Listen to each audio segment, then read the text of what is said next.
നാടിന് എന്ത് നല്ലതുണ്ടായാലും ഞങ്ങൾ തടയുമെന്ന് പറയുന്ന പ്രതിപക്ഷ നേതാവ് ക്ഷേമ പെൻഷൻ 2000 ഉയർത്തിയാലും ഞങ്ങൾ തടയുമെന്ന മട്ടിലാണ് പ്രതികരിക്കുന്നത്. പെൻഷൻ കൂട്ടുന്നത് സർക്കാരിന്റെ വിഭ്രാന്തിയാണത്രേ.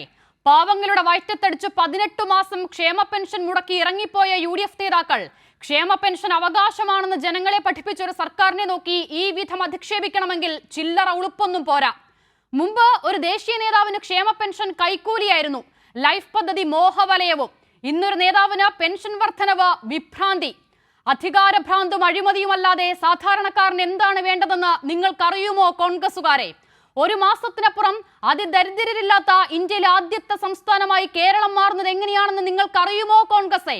രാഷ്ട്രീയ വിമർശനമൊക്കെ ആകാം, പക്ഷേ അത് പാവങ്ങളുടെ കഞ്ഞിയിൽ മണ്ണുവാരിയിട്ടാകരുത്.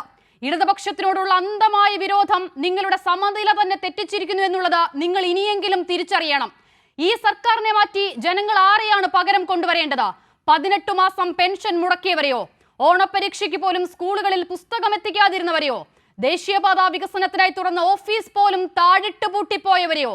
ഈ നാടിതൊക്കെ മറന്നുവെന്നാണോ നിങ്ങൾ കരുതിയിരിക്കുന്നത്? കേന്ദ്രം ഭരിക്കുന്ന ഒരു വർഗീയ ഫാസിസ്റ്റ് സർക്കാരിനെ താഴെയിറക്കാൻ നിങ്ങൾക്ക് അനുകൂലമായി വീണ വോട്ടുകളെയാണോ നിങ്ങൾ ഇടതുവിരുദ്ധ വികാരമെന്ന് ഇപ്പോഴും വിലയിരുത്തുന്നത്? ആ വിശ്വാസത്തിന് നല്ല ഉറപ്പുണ്ടെങ്കിൽ എന്തിനാണ് പെരുന്നേലെ വരാന്തയിൽ നിങ്ങൾ കാവൽ കിടക്കുന്നത്? അയ്യപ്പന്റെ സ്വർണം മോഷ്ടിച്ചെന്ന് ആക്ഷേപിച്ചില്ലേ?